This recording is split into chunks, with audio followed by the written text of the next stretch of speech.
আছে সেটা বোল্ড করে যে জায়গাটা দেওয়া আছে সেটা বলছি।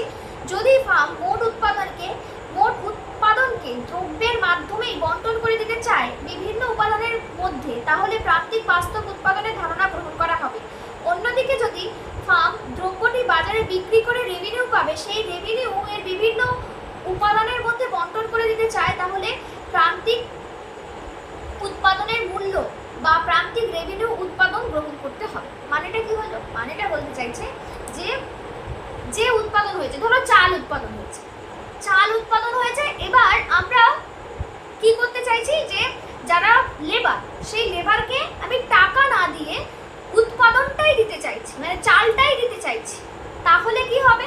তাহলে আমরা প্রথম লেবারকে কত দেব? প্রথম লেবারকে তাহলে আমরা বাস্তব উৎপাদন এইটা দেখব, এই জিনিসটা দেখব, ঠিক আছে? আর যদি টাকার অঙ্কে যে বিক্রি করব যতটা হয়েছে, আমি যদি একজন প্রডিউসার হই, আমি লেবার উৎপাদন করে দেওয়ার পরে সেটাকে বিক্রি করে টাকার অ্যামাউন্টে দেব, তখন আমরা কি দেখব? হয় এটা নয় এটা, মানে একই জিনিস দুটো, যেহেতু মার্জিনাল প্রোডাক্টের ভ্যালু দেখব অথবা মার্জিনাল রেভিনিউ মানে প্রান্তিক রেভিনিউ দেখব অথবা প্রান্তিক উৎপাদনের মূল্য দেখব। বুঝেছো? যদি টাকার অঙ্কে হয় তাহলে মূল্য দিয়ে বিচার করব, আর যদি টাকা না হয়ে আমরা যদি প্রোডাক্টটাকেই দিয়ে দিই তাহলে আমরা মার্জিনাল প্রোডাক্টটাকে দেখব। কি বলে মার্জিনাল ভ্যালু, না কি যেন ছিল, এমপিপিটা দেখব, মানে প্রান্তিক বাস্তব উৎপাদন। এইবার আমরা ছকটা থেকে আলোচনা করতে শুরু করব। ছকটা দেখো, এই ছকটাই আছে, কিন্তু ছকটা আমি একটু ভালো করে করব কারণ সবটা করা নেই, আর একটু বেশি বইতে যতটা আছে তার থেকে আমি আরেকটু বেশি করব, তোমরাও তাই করবে।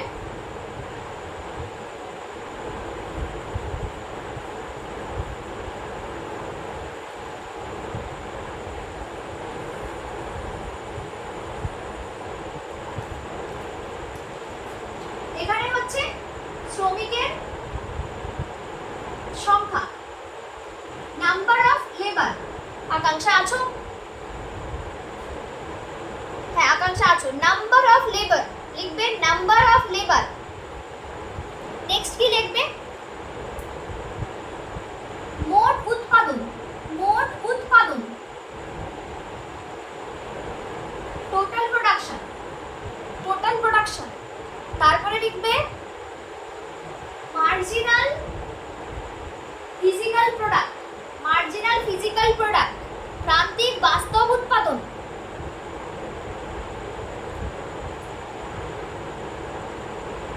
দ্রব্যের দাম, প্রাইস, তোমাদের বইতে নেই, আমি লিখে দিলাম। দ্রব্যের দাম, প্রাইস। মোট উৎপাদনের মূল্য,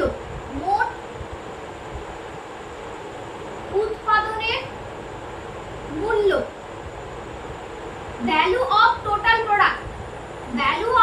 প্রোডাক্ট, তোমাদের বইতে নেই, আমি লিখলাম। প্রান্তিক উৎপাদনের মূল্য, ভ্যালু অফ মার্জিনাল প্রোডাক্ট, প্রান্তিক উৎপাদনের মূল্য। না, এটা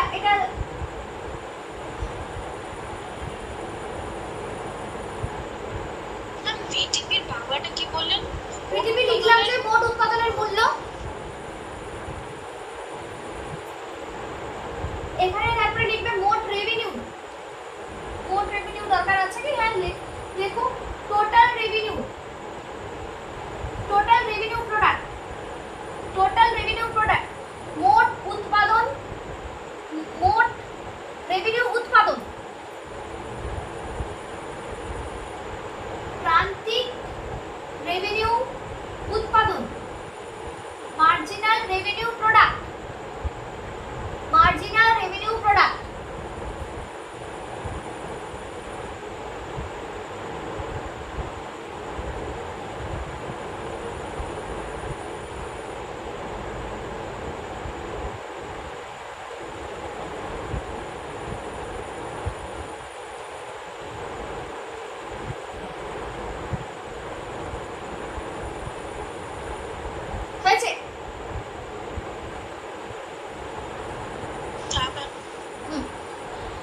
এইবার আমি যেটা আগে করছিলাম 0, 10, 16, 20, 23, 25, 25, 24 এই তিনটে জিনিস আমি এই দুটো জিনিস আরো আলাদা লিখবে। মার্জিনাল প্রোডাক্ট আমি আগেই ক্যালকুলেশন করা শিখিয়ে দিয়েছি আর নতুন করে শেখালাম না।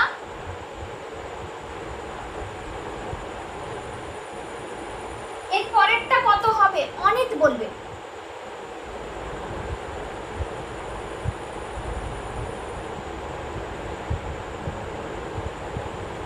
অনিত বলবে এর পরেরটা কি হবে। আমরা কি করছিলাম, মাইনাস করে বের করছিলাম। 16 মাইনাস 10 6, 20 মাইনাস 16 4, 23 মাইনাস 20 3, 25 মাইনাস 23 2। তারপরেরটা কত হবে কে পারবে? 0 হবে। 25 মাইনাস 25 0। তারপরটা 24 মাইনাস 25 কত হবে? -1। সবাই বুঝতে পেরেছো? হ্যাঁ, ইয়েস ম্যাম। প্রাইস 5 টাকা 5 টাকা 5 টাকা 5 টাকা। এই আবার 5 টাকা বলাটা হচ্ছে হরেক মাল সবই 5 টাকা 5 টাকা 5 টাকা বলছে।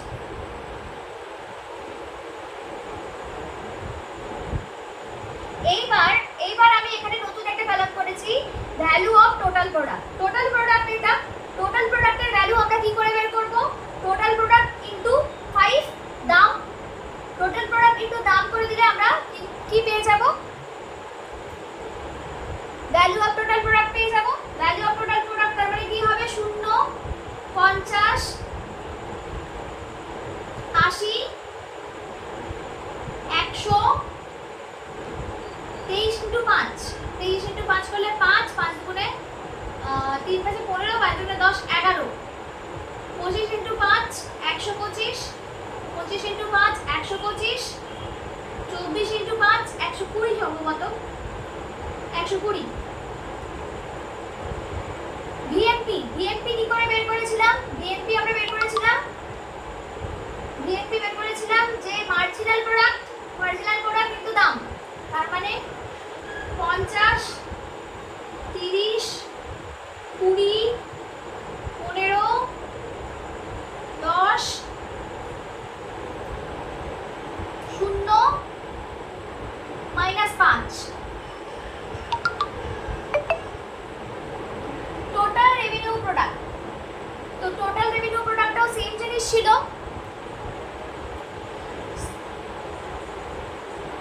এইটার মতোই সেম, এটা যা বেরোবে এখানেও তাই বেরোবে। আমরা একটু আগে আলোচনা করেছি।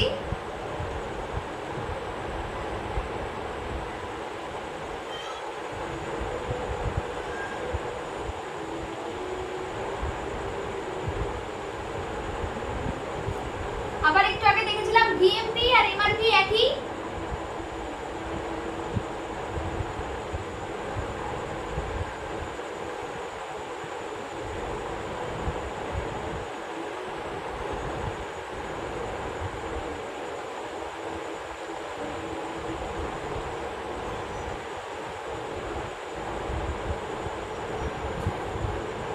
ও এখানে আর একটা কলম করতে হবে।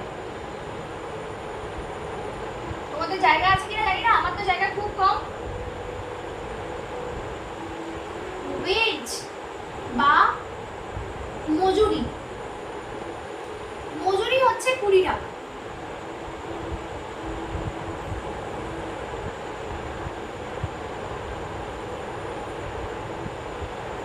ঠিক আছে, দেখো তোমরা মনে করে দেখো উৎপাদন চ্যাপ্টারটাই কি হয়েছিল। উৎপাদন চ্যাপ্টারটায় প্রথমে উৎপাদন বাড়ে, তারপরে উৎপাদনটা একই থাকে, তারপরে উৎপাদনটা কমে যায়। আমাকে বলবে ওর নামটা কি জানো? কারণ বলবে যে মোট উৎপাদন রেখা দেখতে কেমন?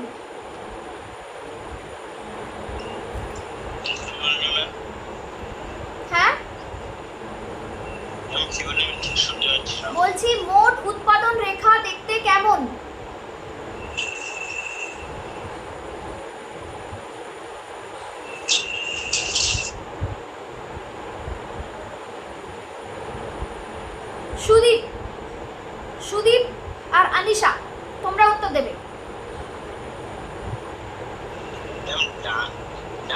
থেকে বাম দিকে উলম্বমুখী মানে ঊর্ধ্বমুখী। সুদীপ বলো। হ্যাঁ আরেকবার বলো।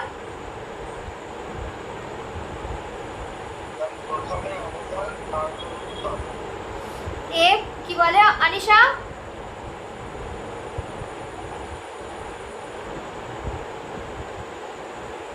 আনিশা কোথায় গেল? মৌসুমী বলো।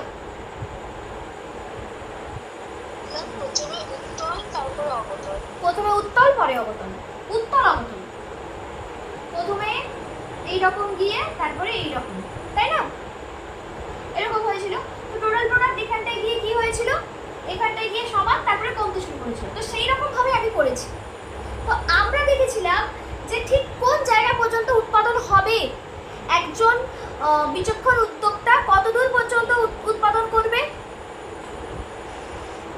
যেখানে তার মুনাফা সর্বাধিক। হ্যাঁ, এই ছবি অনুযায়ী বলো। ও আচ্ছা, দ্বিতীয় স্তরে। দ্বিতীয় স্তরে, যেখানে দ্বিতীয় স্তরে কি হয়,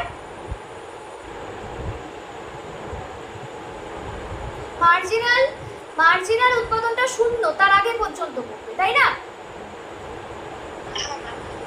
মার্জিনাল প্রোডাকশন জিরো তার আগে অবধি করবে, মানে এইটা পর্যন্ত করবে।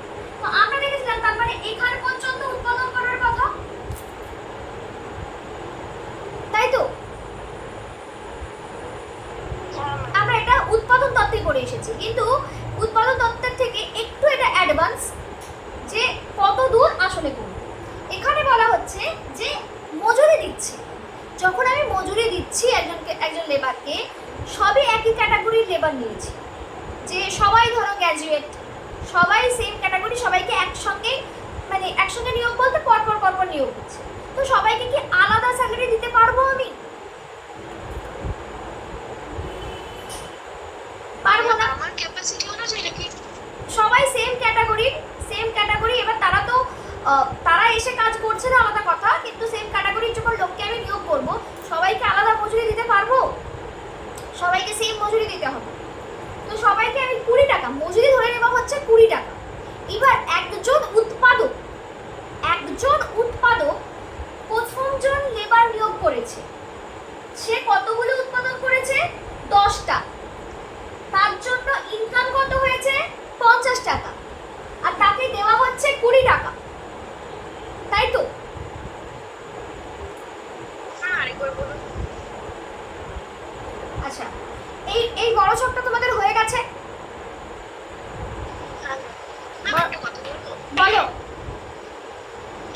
যদি কেউ ভালো কাজ করে তাহলে তাকে বেশি মজুরি দেওয়া উচিত, মানে এখানে ধরে নেওয়া হয়েছে, অনুমান ধরে নেওয়া হয়েছে, আচ্ছা সবাইকে সেম দেওয়া হবে, সবাইকেই সেম দেওয়া হবে। হ্যাঁ, যারা ভালো কাজ করে তাদেরকে বাস্তবে তো দেওয়া হয়, তো আমরা এখানটা আমি তোমাদেরকে বোঝানোর জন্য, তোমরাও চেষ্টা করো না, নিচে আরেকটা ছোট ছক বানাও, ঠিক আছে? আমি এটা মুছে দিলাম, এটা তোমাদের সবার হয়ে গেছে তো? বুঝবো কি করে?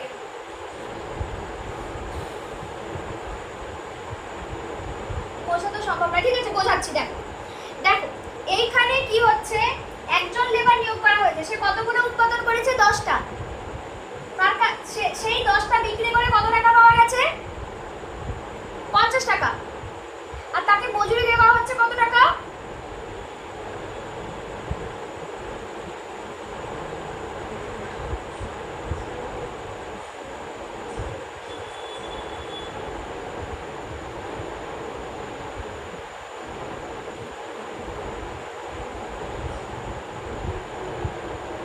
আচ্ছা, ওদের ডেটা ওভার হয়ে গেছে, লেফট করে গেছে অনেকেই, ঠিক আছে? এটা তাহলে নেক্সট দিন করাবো, নাহলে বুঝতে পারবে না, কঠিন জিনিস, বোঝা অসুবিধা আছে। আমি এটা নেক্সট দিন করাবো। তোমরা আপাতত পরশু ক্লাস করছো, কেউ পরশু, কেউ কাল ক্লাস করছো, ঠিক আছে? চলো টাটা।